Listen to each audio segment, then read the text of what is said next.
5 ऐसी MCQ tips जिसको हर एक टॉपर फॉलो करता है, जिसकी मदद से वो अपने एमसीक्यू एग्जाम्स के अंदर तुक्का लगा के आता है और वो तुक्का एकदम सही भी निकलता है। मेरी जनरल सलाह ये है कि तुक्का जम के लगाइएगा परीक्षा में। क्वेश्चन समझ में नहीं आ रहा है कि कौन सब्जेक्ट का है, उस पे तुक्का नहीं लगाना। यहाँ पर मैं कोई नॉर्मल एमसीक्यू ट्रिक्स की बात नहीं कर रहा हूँ कि आंख बंद करके ABCD में से किसी को भी मार्क कर दो। सर वो तो तुक्का लगा के आ रहा हूँ मैं तो पूरा तो नहीं, ये कुछ ऐसी साइंटिफिक टेक्निक्स हैं जिसकी मदद से आप अपने एग्जाम के हर एक एमसीक्यू को अटेम्प्ट करके आ सकते हो और वो एमसीक्यू का आंसर एकदम सही तरीके से मार्क भी कर सकते हो। सो हाय एवरीवन, मेरा नाम है Prashant, mentor of thousands of students. देखो, अगर आज आप ये सोच के आए हो कि मैं कुछ आपको जादू मंत्र बता दूंगा, मैं आपको कुछ ऐसी तुक्का स्ट्रैटेजी बता दूंगा जिससे कि आप बिना पढ़े टॉपर बन जाओगे, ऐसा तो पॉसिबल नहीं है। अगर आप ये सोच के आए हो, इस वीडियो को छोड़ सकते हो, क्योंकि आज मैं आपको साइंटिफिक एमसीक्यू ट्रिक्स बताने वाला हूं। ये कुछ ऐसी साइंटिफिक टेक्निक्स है ना जो कि हर एक टॉपर फॉलो करता है। यहां पर मैं आंख बंद करके तुक्का लगाने के लिए नहीं कह रहा हूं कि बी लगाओ, सी लगाओ, डी लगाओ, ये नहीं कह रहा हूं मैं बोल रहा हूं कैसे आप ऑप्शंस को एनालाइज करके अपने दिमाग से इन टेक्निक्स को फॉलो करके किसी भी एग्जाम को बहुत आसानी से क्रैक कर सकते हो। आप किसी भी एग्जाम की बात कर लो, चाहे बोर्ड एग्जाम हो, अब तो बोर्ड एग्जाम के अंदर भी एमसीक्यू आते हैं, स्कूल लेवल एग्जाम के अंदर भी एमसीक्यू आते हैं, जेईई, नीट, यूपीएससी सबके अंदर एमसीक्यू आते हैं और हर एक टॉपर इन टेक्निक्स को फॉलो करता है। तो चलिए स्टार्ट करते हैं। सबसे पहले हम ये देखते हैं कि 3 टाइप के हमारे क्वेश्चंस होते हैं। पहला टाइप क्या है? पहले टाइप के वो क्वेश्चंस होते हैं जो कि हमें बिल्कुल अच्छी तरीके से आते हैं। वो तो आपको पता ही है, कुछ क्वेश्चंस ऐसे होते हैं जो कि आपको आते हैं, कुछ क्वेश्चन ऐसे होते हैं जो कि आपको नहीं आते, और कुछ क्वेश्चन ऐसे होते हैं जो कि आपको कंफ्यूज करते हैं, जिसमें आपको लग रहा है कि आंसर ए भी हो सकता है यार, बी भी हो सकता है, सी भी हो सकता है, बट मैं कंफ्यूज हूं, मुझे याद तो है बट मैं कंफ्यूज हूं, है ना। अब देखो, जो आपको आते हैं वो तो आप आराम से टिक करके आओ, बट ये जो 2 पार्ट है ना, ये जो 2 क्वेश्चंस है ना, इन दोनों के अंदर आप तुक्का स्ट्रैटेजी को यूज करके आओ, आप साइंटिफिक गेस को यूज करके आओ। पता है कैसे? अभी बताते हैं। चलिए स्टार्ट करते हैं। हमारी टिप नंबर 1, पहला है हमारा एलिमिनेशन मेथड। एलिमिनेशन मेथड के 3 पार्ट्स होते हैं, तीनों पार्ट समझाऊंगा। देखो, एलिमिनेशन मेथड जो बेसिक होता है वो आप सबको आता होगा, बट यहां पर मैं बेसिक एलिमिनेशन मेथड की बात नहीं कर रहा हूं, मैं यहां पर बहुत एडवांस्ड एलिमिनेशन मेथड की बात करने वाला हूं। अब ध्यान से सुनो यार, टेक्निक्स मैं बता दूंगा बट मुझे पता है केवल 1% लोग फॉलो करते हैं। अगर सिर्फ 1% लोग फॉलो करेंगे कोई फायदा नहीं होगा, इसलिए अभी के अभी वीडियो को पॉज करके कमेंट में अभी लिख दो yes I will follow this. उससे क्या होगा, आपको याद रहेगा कि हाँ यार, हमने प्रशांत भैया की वीडियो में कमेंट करा था, हमें फॉलो करना है और हम सच में इन टेक्निक्स को फॉलो करेंगे और अपने एग्जाम के अंदर अच्छे मार्क्स लेकर आएंगे। अब सुनो मेरी बात, सबसे पहली चीज क्या है, अपनी स्ट्रैटेजी है all of the above and none of the above strategy. ये स्ट्रैटेजी क्या कहती है? देखो, आप किसी भी एग्जाम को उठाओ, किसी भी एग्जाम को उठाओ, अगर उसके ऑप्शन के अंदर ऑल ऑफ द अबव आपको दिख रहा है ना, 95% चांसेस हैं कि वही आपका एकदम करेक्ट आंसर होगा। 95% चांसेस। ये हमें कैसे पता? हमने बहुत सारे सैंपल पेपर को एनालाइज करा है, बोर्ड एग्जाम को एनालाइज करा है, जेईई एग्जाम को एनालाइज करा है, नीट एग्जाम को एनालाइज करा है। ऑल ऑफ द अबव हर बार सही आंसर निकलता है, 95% चांसेस है। और नन ऑफ द अबव अगर आपको कहीं भी दिख जाए तो उसकी सही होने की प्रोबेबिलिटी केवल और केवल 10% है।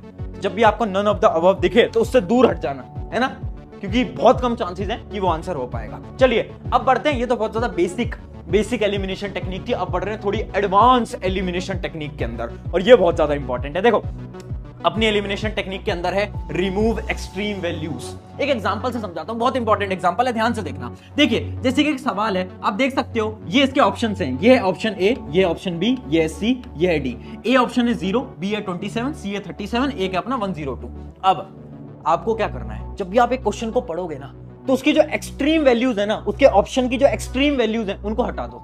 जैसे कि इसकी एक्सट्रीम वैल्यूज क्या है, एक है 0, एक है 102, इन दोनों को हटा दो। आंसर हमेशा 27 और 37 में से होने वाला है। अब आप सवाल करोगे भैया ये क्या लॉजिक हुआ? लॉजिक बता रहा हूं। हर एक टीचर जो कि आपके एमसीक्यूज को बनाते हैं ना, वो कुछ ऑप्शन को ऐसे बनाते हैं कि बच्चा देख के उस ऑप्शन को तो हटा दे, है ना, उसको तो टिक ही ना करके आए। आपके पेपर को आसान बनाने के लिए किया जाता है। तो जब भी आपको एक्सट्रीम वैल्यूज दिखें, जैसे कि एक और एग्जांपल देखते हैं, 1 2 4 19, एक्सट्रीम वैल्यू कौन सी है? 19, तो आंसर 19 तो कभी नहीं होगा, कभी नहीं होगा, 1 2 4 में से होगा। हम क्या कर रहे हैं, हम एलिमिनेट कर रहे हैं। जो हमें लग रहा है ना यार ये तो नहीं हो सकता, उसको एलिमिनेट करो। अब आप इन 3 में से कोई भी एक को गेस कर सकते हो या फिर आप सॉल्व कर सकते हो। इससे क्या हुआ, आंसर सही होने की प्रोबेबिलिटी हमारी सही हो गई। ठीक है, यहां पर मैं कोई तुक्का नहीं बता रहा हूं यार, ये बहुत ज्यादा साइंटिफिक चीज है। एक्सट्रीम वैल्यूज को हमने हटा दिया। अब बढ़ते हैं तीसरी एलिमिनेशन स्ट्रेटजी, जो कि है सिमिलर आंसर ट्रिक। देखिए, टीचर्स क्या करते हैं, टीचर्स आपको कंफ्यूज करने के लिए ऑप्शंस में सिमिलर ऑप्शंस डालते हैं। और वो जो सिमिलर ऑप्शंस होते हैं ना, वही आपके करेक्ट आंसर होते हैं। समझ नहीं आया? चलिए एक एग्जांपल से समझते हैं। देखिए, जैसे कि ऑप्शंस हैं 5, 10, -5, 17। आपको 3 ऑप्शन दिख रहे हैं। अब ध्यान से देखना, 90% से ज्यादा चांसेस हैं इसका जो सही आंसर है वो या तो 5 होगा या तो -5 होगा। पता है क्यों? क्योंकि ये दोनों सिमिलर ऑप्शंस हैं। ये दो तो कट कर दो, इन दोनों में से तो आंसर होगा ही नहीं। सारे एग्जाम्स को आप एनालाइज करोगे, आप देखना जितने भी सिमिलर आपके ऑप्शंस होते हैं हमेशा आंसर वही होता है। क्यों किया जाता है? क्योंकि टीचर्स आपको कंफ्यूज करना चाहते हैं। एक और एग्जांपल पे देखते हैं, जैसे एक बायोलॉजी का क्वेश्चन है, उसके अपने जो ऑप्शंस हैं वो क्या क्या है? पहला ऑप्शन है आरएनए, फिर है डीएनए, फिर है गोल्गी बॉडीज और फिर है माइटोकॉन्ड्रिया। अब 90% चांसेस है इसका आंसर आरएनए और डीएनए के अंदर होने वाला है। क्यों? क्योंकि ये दोनों सिमिलर है। एक और एग्जांपल देखते हैं, sine theta, sine square, cos square theta, minus cos theta, minus sine theta. इसमें से कौन सी दो वैल्यूज होंगी? साइन थीटा और माइनस साइन थीटा। क्यों? क्योंकि दोनों सिमिलर हैं। समझ पा रहे हो? हमने क्या करा, जो सिमिलर वाले हैं ना, उन्हीं में से ही आपका करेक्ट आंसर आने वाला है। यह है एक टीचर का माइंडसेट। टीचर ऐसे ही पेपर को बनाता है। अब फटाफट से आगे बढ़ते हैं हमारी टिप नंबर 2 की। तो देखिए, यह है आपकी टिप नंबर 2। स्क्रीन पे आप देख सकते हो ब्रेन सिग्नल टेक्निक। अब हम बहुत ज्यादा साइंटिफिक अंदर जा रहे हैं, एकदम साइंटिफिकली हम चीजों को समझने वाले हैं। ये जो टेक्निक है ना, ये आपके ब्रेन की टेक्निक है और ये आपको पूरे यूट्यूब पे कहीं नहीं मिलने वाली। ध्यान से सुनो, 2 मिनट मेरी तरफ ध्यान से देखना, कंसंट्रेट करके मेरी बात को सुनो। देखो, कितनी बार ऐसा हुआ है ना कि आप एग्जाम के अंदर एक एमसीक्यू को देख रहे हो और आपको याद तो आ रहा है यार, एमसीक्यू कहीं ना कहीं तो देखा हुआ है, इसका आंसर मुझे आता तो है, बट आप कंफ्यूज हो। आपको लग रहा है यार आंसर ए भी हो सकता है, बी भी हो सकता है, सी भी हो सकता है, डी भी। थोड़ा बहुत कंफ्यूजन हो रही है, होता है ना ऐसा, है ना? उन क्वेश्चंस के लिए क्या करना चाहिए, इसको एक एग्जांपल से समझाते हैं। इमेजिन करो आप स्कूटी या बाइक लेकर आए रात को अपने घर पे, आपने घर पे खड़ी कर दी और आपने चाबी कहीं पर रख दी। अब अगले दिन सुबह आप चाबी को ढूंढ रहे हो, पूरे घर में ढूंढ ली, कहीं नहीं मिल पा रही।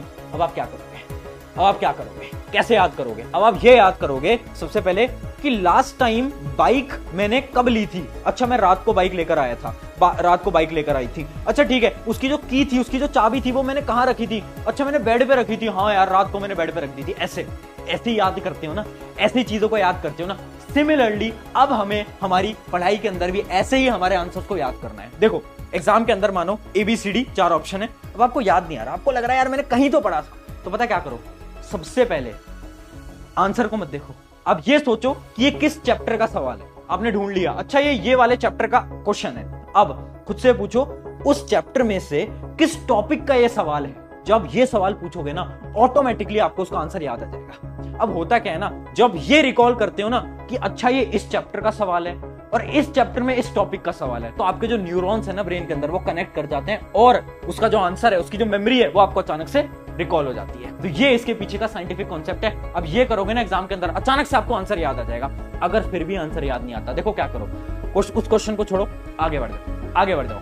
अब क्या होगा, जब आप आगे बढ़ोगे, धीरे धीरे आप और क्वेश्चन को सॉल्व करते रहोगे। अचानक से क्या होगा, आप एक सवाल को सॉल्व कर रहे हो, अचानक से आपके दिमाग के अंदर आया कि यार वो जो पिछला एक सवाल था ना एमसीक्यू वाला, जो मैंने छोड़ दिया था, उसका आंसर बी होना चाहिए। अचानक से आपको याद आएगा। क्यों? क्योंकि शायद आपके जो न्यूरॉन्स है ब्रेन के, वो लेट कनेक्ट करे और आपको मेमोरी के अंदर रिकॉल हुआ कि उसका आंसर बी होता है। ठीक है, आगे बढ़ते हैं। अगली टेक्निक है हमारी B and C option strategy. देखो, ये साइंटिफिक स्ट्रैटेजी नहीं है, ये रिसर्च बेस्ड स्ट्रैटेजी है। हमने बहुत सारे सैंपल पेपर्स को रिसर्च करा है, बोर्ड एग्जाम के, जेईई एग्जाम के, नीट एग्जाम के, और हमें यह पता चला है कि 70% जो आंसर्स होते हैं ना, वो बी या फिर सी में से होते हैं।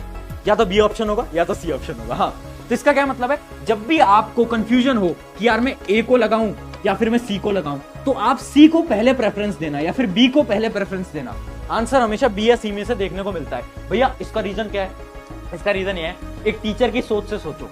एक टीचर ये नहीं चाहता कि आपको पहला ही आंसर जो ए ऑप्शन है, ऑप्शन पढ़ती है आपको पता चल जाए अच्छा ये तो करेक्ट है। एक टीचर कभी नहीं चाहेगा पहला ही ऑप्शन करेक्ट हो, और एक टीचर ऐसा भी नहीं चाहेगा कि जो लास्ट वाला ऑप्शन है आपको मतलब इतना टाइम लग जाए कि आप लास्ट ऑप्शन तक आओ और आपको पता चले अच्छा लास्ट वाला ऑप्शन करेक्ट है। इस वजह से हर एक टीचर क्या करते हैं ना, बी और सी इन दोनों के बीच में ही अपने करेक्ट आंसर को रखते हैं। ठीक है, ये होती है हमारी बी और सी स्ट्रैटेजी। चलिए आगे बढ़ते हैं हमारी tip number 4, assertion reasoning strategy. देखिए आजकल क्या हो गया है, बोर्ड एग्जाम के अंदर, जेईई एग्जाम के अंदर, नीट एग्जाम के अंदर असर्शन रीजनिंग बहुत बार पूछी जाती है ना। असर्शन रीजनिंग क्या होती है, 2 स्टेटमेंट दी जाती हैं और ऐसे आपको ऑप्शन दिए जाते हैं ए बी सी डी, है ना।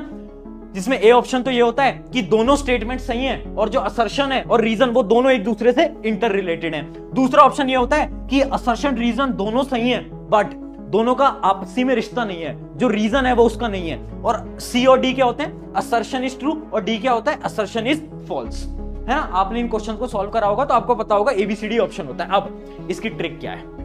इसकी ट्रिक ये है 80% क्वेश्चंस के अंदर आंसर हमेशा ए या बी में से होगा। भैया ये क्या बात हुई? चलिए एक एग्जांपल से समझते हैं। जैसे कि इमेजिन करो ये दो स्टेटमेंट है। स्टेटमेंट 1 है 2 + 2 = 4 और स्टेटमेंट 2 है in addition we add 2 values, है ना। अब आपको पता है कि स्टेटमेंट 1 भी करेक्ट है, आपको पता है स्टेटमेंट 2 भी करेक्ट है ना। तो ऑब्वियसली बात है सी या डी में से तो कोई हो ही नहीं सकता, क्योंकि सी ऑप्शन क्या होता है? असर्शन गलत, और अपना डी ऑप्शन क्या होता है? रीजन गलत। तो भाई स्टेटमेंट तो दोनों सही है ना। अगर एग्जाम के अंदर कोई भी स्टेटमेंट गलत लिखी जाएगी तो बच्चे ना उसको बहुत आसानी से पकड़ लेते हैं। इस वजह से एग्जामिनर्स क्या करते हैं, हमेशा जो दोनों स्टेटमेंट होते हैं ना वो दोनों स्टेटमेंट करेक्ट ही देते हैं। 80% चांसेस है, 20% हो सकता है बट 80% चांसेस है। क्यों? अगर मैं यहां पर ये लिख देता 2 + 2 = 5, और कोई पकड़ लेता, हर एक बच्चा पकड़ लेता कि भैया स्टेटमेंट 1 करेक्ट गलत है ना, स्टेटमेंट 2 तो सही है बट स्टेटमेंट 1 गलत है, हर कोई बच्चा पकड़ लेता ना। इस वजह से स्टेटमेंट्स को करेक्ट बनाया जाता है। बस दिक्कत यहां आती है कि क्या वो उसका रीजन है या नहीं। जैसे कि एक एग्जांपल दिखाता हूं, 2 + 2 = 4 और स्टेटमेंट 2 क्या है? इन सब्सट्रैक्शन वी सब्ट्रैक्ट 2 वैल्यूज। अब देखो स्टेटमेंट तो दोनों सही है बट क्या स्टेटमेंट 2 स्टेटमेंट 1 का रीजन है? क्या इसका ये रीजन है? नहीं है, क्योंकि यहां पर तो एडिशन हो रहा है, यहां सब्ट्रैक्शन हो रहा है। दोनों के बीच में कोई रिश्ता है? दोनों के बीच में कोई रिलेशन है? नहीं है। तो इसका क्या मतलब है? इसका आंसर क्या आएगा? ए आएगा या बी आएगा? बी आएगा। याद रखना, असर्शन रीजन की शानदार टेक्निक, 80% आंसर ए या बी में से आने वाला है। सी या डी को कभी भी टिक मत करना। अगर आपको स्टेटमेंट दिख जाए कि ये स्टेटमेंट तो गलत है तो ही फिर सी या डी में से करना। चलिए ये है हमारी 5th नंबर टिप, जो कि है प्रैक्टिस। क्यों बोल रहा हूं मैं? देखो सिंपल सी बात है यार, आप जितने ज्यादा सवालों को लगाओगे उतनी ज्यादा मेमोरी आपके दिमाग के अंदर स्टोर होती जाएगी। और जब आप एग्जाम के अंदर बैठोगे तो एमसीक्यूज क्या होते हैं ना, लिमिटेड ही बनाए जा सकते हैं। मान लो एक चैप्टर है या फिर मान लो एक सब्जेक्ट है साइंस, अब उस साइंस में से ना लिमिटेड ही एमसीक्यूज को बनाया जा सकता है। ऐसा तो नहीं है कि सिलेबस बढ़ जाएगा, नहीं, सिलेबस तो उतना ही रहेगा।